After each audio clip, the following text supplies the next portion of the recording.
sweep before, 2-man parallel cat and Genny sweep. Have you heard of one? I want to know if have you been trained to do that, or have you done it? Is it something that you do? Give me some feedback on that and we'll have a discussion about that. While you're answering that question, guys, I want to show you something. Wait, I'm going to put my full video thing up now for a minute, guys. Hello. when you're using a locator on induction, you know you've got to be 10 meters away from the transmitter. Just going to jump up for a second while I show you this. Hopefully you can still hear me. Even when you're 10 meters from the transmitter, you can still pick up a direct signal to the locator. So quite often what happens is your Genny's 10 meters away. There is actually no utility there, but the cat's still giving you a signal, or your locator's still giving you a signal. And it looks just like a cable as well. You'll move it backwards and forwards and it'll look just like a signal, but it's actually airborne. So one of the things I want to quickly show you is how you test for that. So if you imagine that I'm stood here with my locator and my Genny's 10 meters away that way, and I'm getting a signal, I'm thinking to myself, is that signal coming from an underground utility or is it coming directly from the transmitter? And the simple way to tell is by lifting your locator and pointing it towards the transmitter. If I lift and my signal increases, it's coming from the transmitter. If I lift and my signal decreases, it's coming from underground. And that's a very simple way how you can tell where your signal's coming from.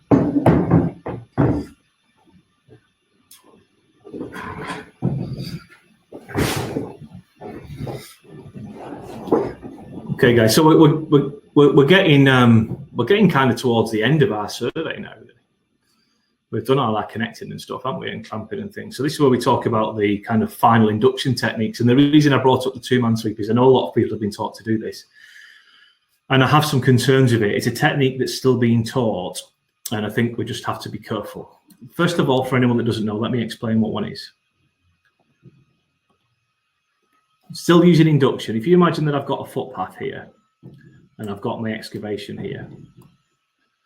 Okay, the idea of a 2-man sweep is the cat is here, if you like, and the Genny's here. So I've got somebody with the cat and somebody with the Genny. And the idea is at the same time they walk together across. So if you imagine them both walking together. And the idea is that if there's anything coming across here, they'll hit it at the same time. Okay. Hopefully that makes sense, guys. Now, the problem with this is that I wouldn't recommend doing it in a footpath or a carriageway.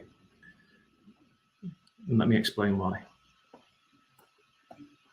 It's not bad for road crossings, I guess, and stuff, but what we could potentially have in a footpath is a cable that does that.